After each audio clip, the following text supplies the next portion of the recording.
Chers élèves, bonjour, bienvenue dans cette nouvelle vidéo qui portera aujourd'hui sur la correction du sujet d'informatique au baccalauréat F et BT, session 2024, qu'on appelle généralement baccalauréat en enseignement technique série session industrielle. Derrière cette vidéo, je suis Georges Tchente Jimfo, PLEC en informatique, également ingénieur en informatique, surtout le promoteur de l'Institut de formation professionnelle, le leader en informatique. Alors, accrochez-vous, installez-vous confortablement, prenez de quoi noter, nous allons démarrer notre vidéo. La première partie de notre épreuve va porter sur la création des contenus numériques. Et concernant cette partie, nous avons comme premier point à l'ordre du jour, dans le contexte d'utilisation d'un tableur et des Gantt project, il y avait la première question donc, qui portait sur cette partie. On demandait de définir les expressions suivantes. Alors, la première chose à définir, c'était la référence d'une cellule. C'est quoi la référence d'une cellule? Tout simplement, il fallait dire, regardez comme solution dans votre petit écran, la référence d'une cellule, c'est un code composé de lettres, de chiffres ou symboles permettant d'identifier une cellule. Alors, je tiens à prendre un exemple pour que vous compreniez mieux quand on parle de code. Alors, par exemple, on a A4, parce qu'il faut savoir qu'il y a deux types de références. Il y a les références relatives et les références absolues. Et quand on dit référence relative, c'est une référence qui est composée uniquement des lettres et des chiffres, comme vous voyez à l'écran, A4. Et on peut également avoir les références absolues, par exemple, comme là, nous avons $B6. Ça, c'est une référence absolue. Dans une référence absolue, en plus des lettres, des chiffres, on peut avoir également un symbole qu'on appelle $. Je tiens à rappeler que la référence ici est encore ce qu'on appelle en classe l'adresse. Donc, on peut parler de référence d'une cellule ou l'adresse d'une cellule. Bien sûr, je vais faire un rappel qui est un code, donc comme j'ai dit tout à l'heure, composé des lettres, chiffres ou symboles. Si c'est composé uniquement des lettres et des chiffres, dans ce cas, on parlera d'une référence relative, comme le cas A4. Si c'est composé des chiffres, lettres, symboles, peut-être avec $, on parlera d'une référence absolue. La deuxième expression à définir, donc, était logiquement le chemin critique. Le chemin critique. C'est quoi le chemin critique? Le chemin critique, c'est un outil permettant de déterminer la durée totale d'un projet. C'est très important pour ceux qui font des projets. Il faut savoir donc le chemin critique, c'est un outil permettant de déterminer la durée totale d'un projet. Ensuite, donc, nous avons toujours dans le même cadre de la première partie, il y avait la deuxième question, où il était question de donner le rôle dans un tableur de chacune des fonctions. On avait deux fonctions qu'il fallait donner le rôle. La première fonction, la plus évidente, c'est de demander le rôle de somme. Alors, la somme, simplement, c'est quoi? Comme on va dire que la somme permet d'effectuer la somme des valeurs contenues dans la plage de cellules prise en paramètres. Donc, ça permet d'effectuer la somme des valeurs contenues dans la plage de cellules. La somme des valeurs contenues dans la plage de cellules. Autant pour moi. Vous allez m'excuser, le petit écran, ce n'est pas plage de valeurs, mais c'est plutôt plage de cellules. On va prendre un exemple pratique. Prenons par exemple, si on dit somme A1, 2.A5. Là, c'est un exemple précis. Si on dit ça sert à quoi? Somme A1, 2.5 permet d'effectuer la somme des valeurs contenues dans la plage de cellules allant de A1 à A5. J'ai rappelé que les deux points qui sont au milieu entre A1 et A5 indiquent la plage. La plage veut dire que ça commence à l'un et ça s'arrête à l'autre. Donc, c'est ça l'exemple. Maintenant, la deuxième fonction qui était question de deuxième fonction qu'on a donnée, il y avait le rang. C'est quoi le rang? Quel est le rôle du rang? Le rang, tout simplement, permet de déterminer la position d'une valeur dans la liste ou une plage de cellules. Comme dans une salle de classe, quand on dit que tu es deuxième sur combien? Sur 20. Ça veut dire que ton rang, c'est la position que tu occupes par rapport à l'ensemble de tes camarades.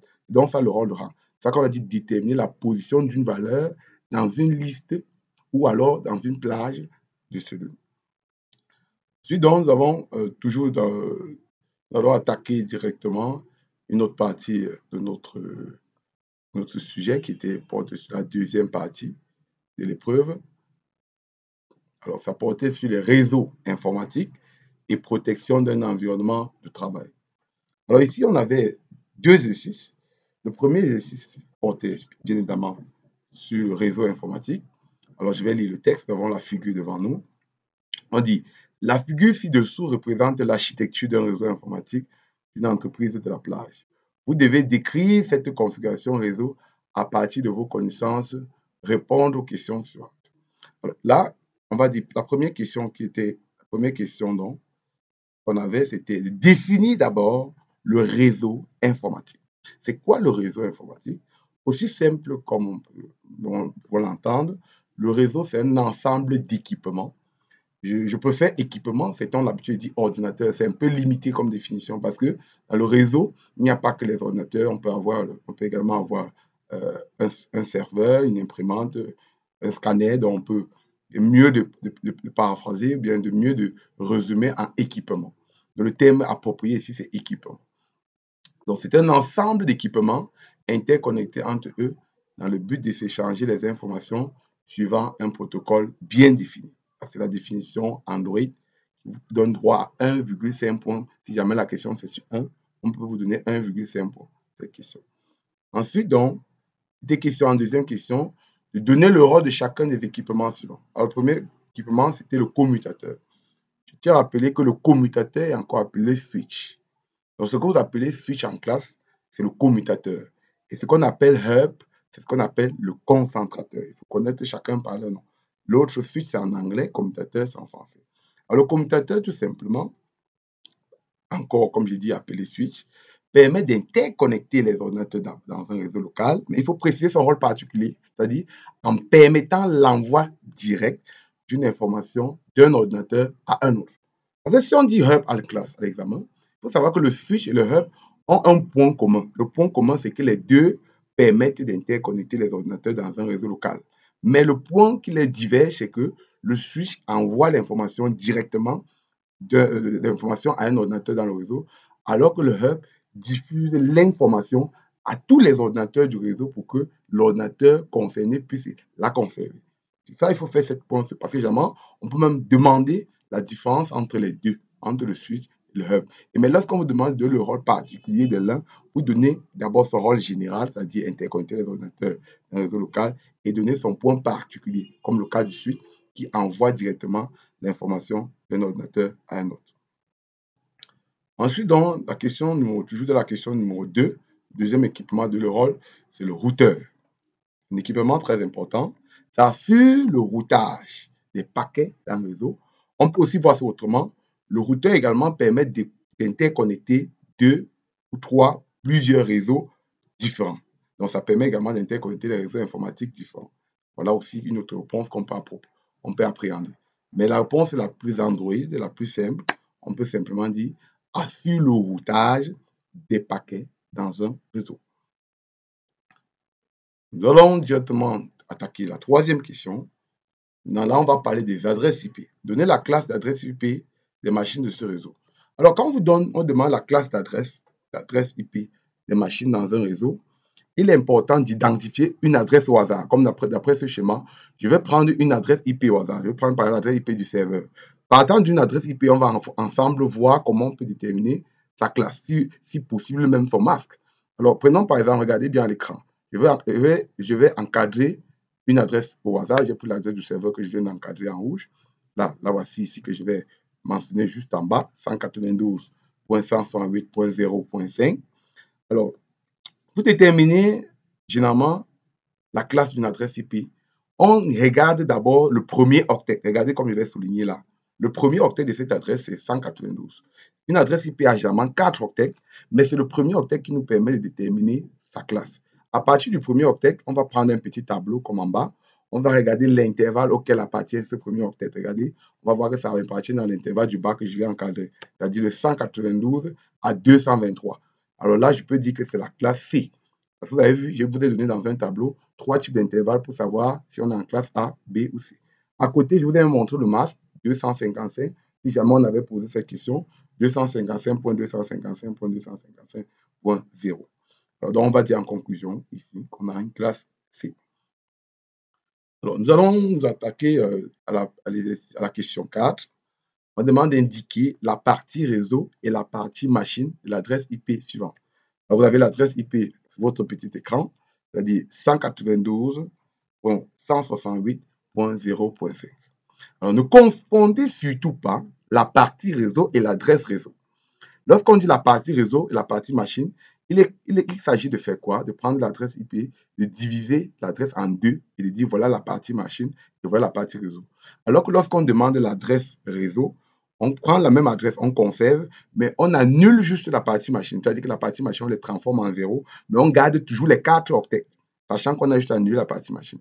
Or, la partie réseau, on va sectionner, on va diviser l'adresse en deux, et on va juste indiquer que ça, c'est la partie réseau, et là, c'est la partie machine. Ce qu'on va faire tout à l'heure. Alors, tout à l'heure, la question précédente, nous avons vu que c'était une classe C. Quand l'adresse réseau est une classe C, quand une adresse réseau, une adresse IP est de classe C, je tiens à rappeler donc que la partie réseau, ce sont les 3 premiers octets, comme là, il va encadrer là, vous allez voir, les 3 premiers octets, c'est-à-dire 192.168.0. Ça, c'est quand on est en classe C.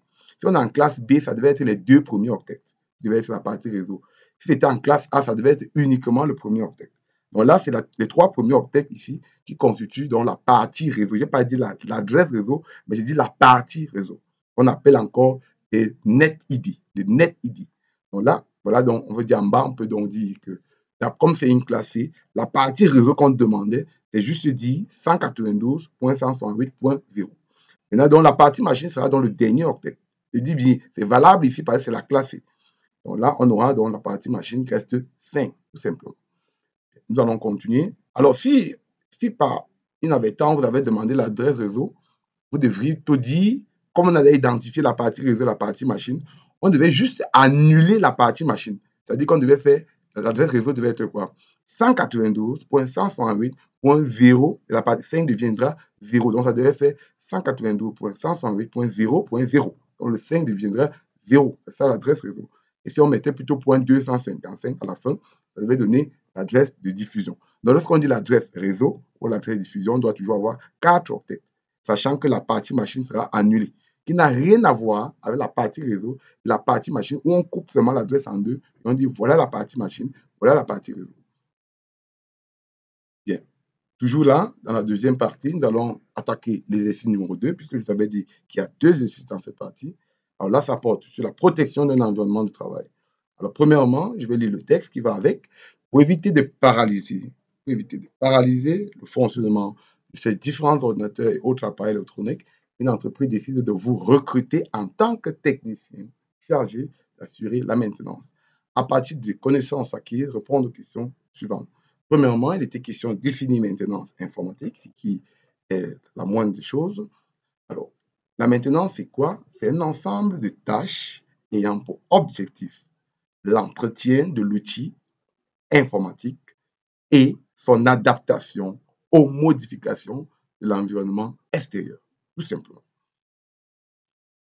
Ensuite, deuxième question. Citer des risques liés à l'absence d'un antivirus. Ça veut dire que si on n'installe pas l'antivirus, on court quel risque? Premièrement, ce qui est la chose la plus évidente, c'est qu'il y a l'attaque des virus. Donc, quand on n'a pas d'antivirus, on court l'attaque des virus. On peut être attaqué par des virus. Et si on est connecté à Internet aussi, on peut être attaqué par des logiciels espions. Vous savez, quand vous êtes sur Internet, vous n'avez pas d'antivirus, il y a des logiciels qui peuvent espionner. Parfois, on parle de ransomware, des logiciels qui demandent des rançons, c'est-à-dire qui viennent crypter vos données et demandent des rançons en retour, c'est-à-dire rançon, ça peut être de l'argent pour pouvoir également vous redonner vos données à l'état initial. Alors, nous allons voir maintenant, toujours dans la partie de l'exercice 3, nommer le type de maintenance qui consiste à mettre régulièrement à jour son système d'exploitation. Quand on met à jour l'antivirus, quand on met à jour le système d'exploitation, on met à jour, quand on fait les mises à jour avant, c'est pour prévenir. Donc, ça veut dire que logiquement, la maintenance est une maintenance préventive. On met à jour pour prévenir un certain nombre de dysfonctionnements. Ensuite, là, on demandait de citer en cadre un équipement de protection en petit a contre les variations de tension. Alors, quand on dit variation de tension, ça veut dire surtension et baisse de tension. Parce que dans la variation, il peut y avoir hausse, il peut y avoir baisse de tension. Et à ce niveau, l'équipement le plus approprié, parce qu'on peut avoir plusieurs équipements, on peut parler beaucoup plus du régulateur de tension. C'est vrai qu'en dehors du régulateur, On peut avoir les parafoudres qui peuvent faire également le même travail. Mais lorsqu'on vous demande, nous pose une question à l'examen, donnez la question la plus appropriée. Je vous conseillerais donc le régulateur de tension. Ensuite, toujours dans la même lancée, on demande de citer un équipement de protection contre les coupures brusques de courant. Alors, vous voyez, le régulateur ne peut pas jouer trop ce rôle ici parce que lorsqu'il y a coupure, ça veut dire qu'il n'y a plus d'énergie. Et si vous avez un ordinateur ou un appareil, cela va s'arrêter brusquement. Alors, pour éviter que l'appareil s'arrête brusquement, donc pour avoir encore de l'énergie après coupure, on est obligé d'acheter donc un appareil qui sauvegarde, qui conserve de l'énergie, qu'on appelle donc l'onduleur. Donc, c'est ça qu'on va dire ici. La solution ici, c'est l'onduleur. Parce que lorsqu'il y a coupure, l'onduleur continue à alimenter l'appareil pour qu'il continue à fonctionner, pour nous permettre au moins d'arrêter normalement, en bon état. Bien. Nous avons fait une petite pause publicitaire, comme dans toute page, pour vous orienter après votre bac. Bien évidemment, je vous conseille cet institut numéro 1 dans la ville de Tian, numéro 1 à l'ouest, l'institut, le leader en informatique qui fait ses preuves, qui est bien sûr avec le parrainage de toutes les autorités de la ville et beaucoup plus des autorités académiques. Je pense au proviseur du lycée classique qui est sur le fleuve, le délégué départemental qui est sur le fleuve que vous êtes envoyé en image, au proviseur du lycée bilingue, au principal à Tegon, le collège intéressé que je rends hommage, au pasteur et plein d'autres chefs traditionnels qui sont venus à l'ouverture de cette école. Alors cette école, elle porte uniquement sur la formation en informatique et comporte toutes les branches, toutes, je dis bien, toutes les branches dont vous rêvez faire en informatique. Il est possible de se former et avoir un diplôme à la fin de votre formation. Cette école est agréée par le ministère de l'Emploi et de la formation professionnelle. La formation se fait de manière pratique à 90%. Alors ici, vous allez voir qu'on a les partenaires, qu'on voit toujours sur le deuxième fleuve. Nous avons tous les enseignants qui sont des grands partenaires, qui sont en blouse là, que vous voyez là, et qui nous soutiennent énormément dans nos œuvres. Voilà. Donc, je ne peux vous conseiller de venir chez nous pour avoir une qualification sûre, surtout dans ce domaine qui est émergent dans le monde entier, et qui est l'informatique. Alors, je voyais là en image, c'est une image où je fais un cours. Nous avons des salles modernes, des laboratoires suffisamment équipés. Tout est VIP. Comme vous voyez, les élèves en image. Là, ça, c'est une salle de cours moderne avec projecteur, avec pointeur, avec tout y est. Voilà. On peut encore voir en image quelques. On voit des salles de cours là, modernes, là, pour être bien équipés. Voilà. On a d'autres salles de cours. Je tiens à rappeler que nous avons la connexion Internet pendant la formation gratuite, pendant toute votre formation pour rendre équilibré. Vous avez le droit de consommer le café le matin avant d'aller en salle de cours. Nous avons des groupes électrogènes pour lutter contre l'énergie électrique. Voilà. Et le nombre est très peu. Nous avons un institut de 50 places pour un suivi de qualité. Voilà. On peut voir là un laboratoire juste là, des images du laboratoire complètement équipés. Nous avons des drones. Nous avons jusqu'aux drones. Conduire, apprendre des drones, apprendre tout. Quand vous faites une formation chez nous, nous faisons 3 formations de plus au fait. Là, on a l'image du laboratoire. En bas, des chaises importées, une place avec des casiers. Nous là, comme vous voyez là, en image, chacun a sa machine également pendant la formation. Voilà. Je tiens à rappeler que quand vous faites par exemple infographie chez nous, vous avez le droit à secrétariat bureautique gratuit, marketing digital gratuit, apprendre à utiliser le drone gratuit, et également apprendre logiquement à s'intégrer dans le milieu socio-professionnel à travers des stages où nous avons des partenariats. Si vous faites maintenance, vous avez la possibilité de faire le réseau gratuit, vous avez la possibilité de faire le marketing digital gratuit, secrétariat bureautique gratuit.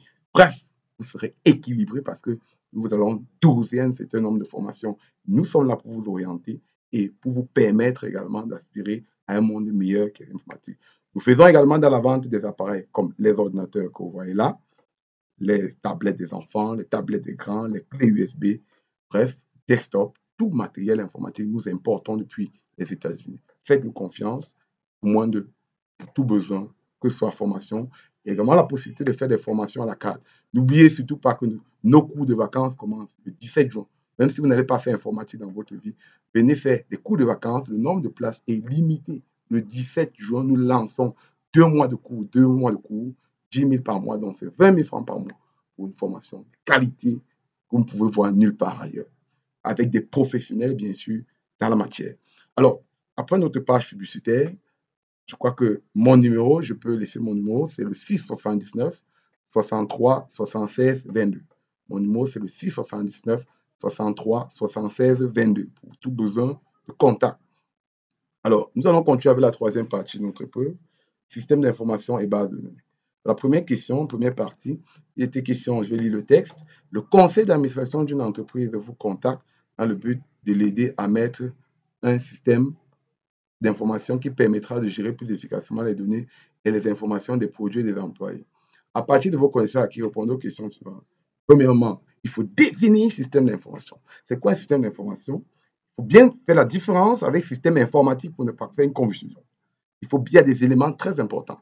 Quand on dit système d'information, on voit d'abord quoi? Ensemble des ressources matérielles, logicielles et humaines. Alors que quand c'est le système d'information, on ne parle que du matériel et logiciel. Si possible, des éléments de télécommunication. Donc, le mot humain intervient uniquement dans le système d'information. En fait, le système informatique est un sous-ensemble du système d'information. On peut demander d'établir la différence des deux. Donc, ensemble des ressources matérielles, logicielles et humaines permettant de gérer l'information dans une organisation.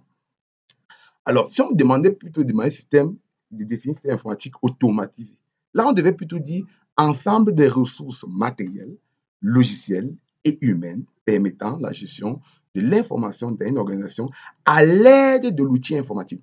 Tout ce qui est automatisé à la fin doit s'achever par l'expression à l'aide de l'outil informatique. Je dis bien à l'aide de l'outil. Parce qu'on dit système d'information automatisé, ça va encore dire système d'information informatisé. Donc, il y a l'outil informatique qui intervient dedans. On peut même demander à l'examen quels sont les avantages d'utiliser un système d'information automatisé. L'avantage, c'est que comme il y a l'outil informatique, il y a par exemple le traitement rapide de l'information. Le traitement rapide. Il y a la diminution des coûts. Pourquoi? Parce qu'on n'a plus besoin de recruter beaucoup de personnes parce que l'ordinateur peut faire toutes ces tâches. C'est très important de le savoir. Et on va continuer. On demande de citer 3 systèmes d'une entreprise. Il n'y en a même que 3.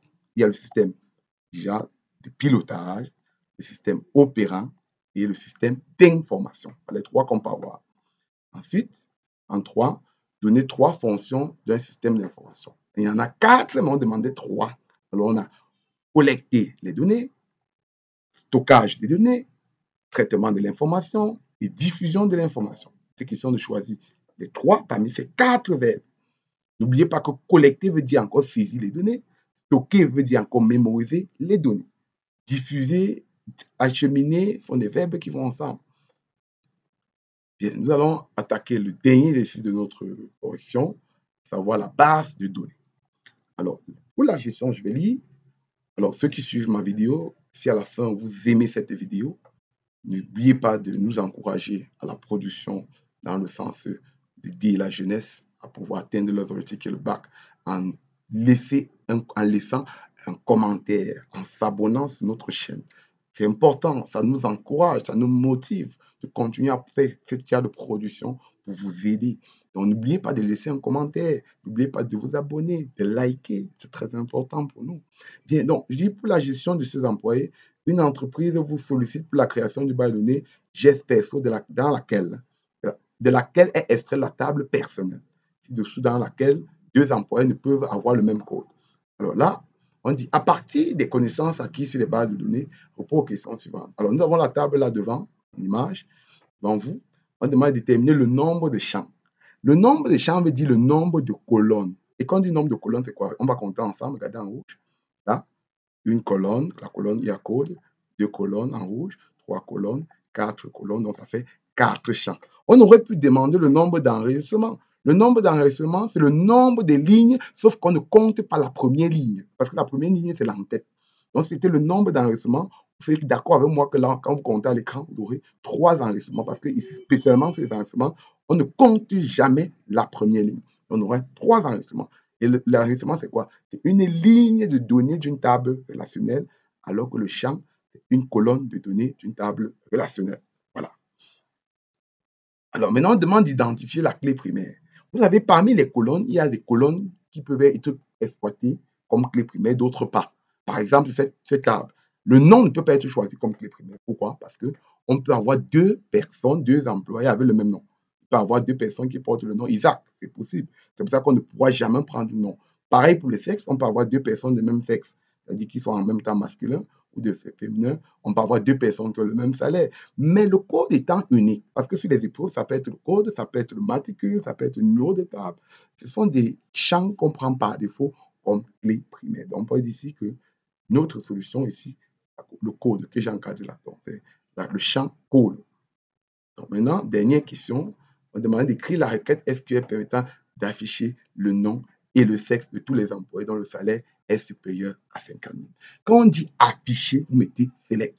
À l'examen, si on vous dit afficher, seulement le fait d'écrire select vous donne droit à 0,25. N'oubliez pas que quand vous ne connaissez pas la requête, écrivez au moins ce qui va avec. On dit créer, vous mettez créer avec E à la fin. Sans mettre l'accent, c'est en anglais. Si on dit afficher, c'est select. Si on dit supprimer une table, c'est drop. Supprimer les données d'une table, c'est delete. Le simple fait d'écrire déjà, ça vous donne droit à 0,25. Mais il faut continuer. Par exemple, dans le cas, si on dit afficher le nom et sexe, ça veut dire qu'on a précisé les colonnes à afficher. Donc, je mets d'abord select, comme vous voyez à l'écran. Je mets maintenant la colonne nom. Après, je mets la virgule pour séparer les deux colonnes, les deux champs. Mais maintenant, sexe, qu'on a d'afficher le nom et le sexe. Maintenant, je mets from, je mets le nom de la table qui est quoi? Personnel. Maintenant, il y a une condition, oui. On a dit afficher le nom et le sexe de tous les employés dont le salaire est supérieur à 50 000. Quand il y a une condition, juste donc, ouais, que je viens de mettre à l'écran. Donc, le ouais introduit la condition. S'il n'y avait pas de condition, si on avait simplement dit afficher le nom et sexe de tous les employés, on s'arrêtait là. Je mettais, après personnel, je devais mettre point, virgule et m'arrêter là. Le ouais, c'est quand il y a une condition. Maintenant, la condition porte sur quelle colonne? On a dit les employés dont le salaire est supérieur à 50 000. Donc, je mets ouais, je regarde la colonne, je mets salaire supérieur à 50 000, comme vous avez vu. Et je termine surtout par le point virgule. On ne joue pas avec cette expression. Le point virgule peut vous retirer un demi-point et qui peut vous faire échouer l'examen. Il faut comprendre que toute requête s'achève par point virgule. Ici, il y a une petite anecdote, un petit détail que je vais mentionner. Quand on dit afficher, pourquoi a-t-on mis select sexe, non sexe? Parce qu'on a précisé les colonnes. Si on ne précise pas les colonnes, si on dit par exemple afficher les personnels, sans préciser ni le code, ni le nom, ni le sexe, ni le téléphone qui sont les colonnes, je dis select étoile. Quand il n'y a pas précision sur la colonne de la table, je dis select étoile from. Mais s'il y a précision sur la colonne, alors je mets select le nom de la colonne. S'il y a plusieurs colonnes, je les sépare par les virgules. Je mets from, j'enchaîne avec le nom de la table. S'il y a une condition, je frappe ouais. S'il n'y a pas de condition, je mets point virgule. Et quand il y a la condition, je regarde quelle est la colonne qui est concernée par la condition. On dit salaire. Quelle est la condition? On a dit supérieur. J'écris supérieur, supérieur 50 000. Je flaque mes points virgule. Maintenant, quand c'est des suppressions, il faut faire attention. Si on dit supprimer la table, c'est drop label, peut-être personnel, point virgule. C'est supprimer les personnels de la table. Pas, il avait dit delete from personnel, point virgule. Car la condition, je mets ouais. En fait, parvenu au thème de notre vidéo, j'ose croire que je vous ai donné des éléments qui peuvent booster votre niveau en surveille du bac. Voilà. J'ose croire donc que ça va vous bonifier et vous remettre encore davantage en confiance. Et si vous avez bien sûr aimé mon dévouement, mon engagement à vous aider, n'oubliez surtout pas de me laisser un commentaire, de liker et surtout, de partager aussi avec les autres. Soyez pas ingrats. Mon numéro, comme je l'ai dit, j'ai donné au milieu de la vidéo, c'est le 679 63 76 22. Pour tout besoin de formation, matériel, achat, matériel informatique, n'hésitez surtout pas à nous contacter parce que nous offrons avec des services après-vente, la qualité au prix de rien. Alors, sur ce, ciao, bon bac à tous.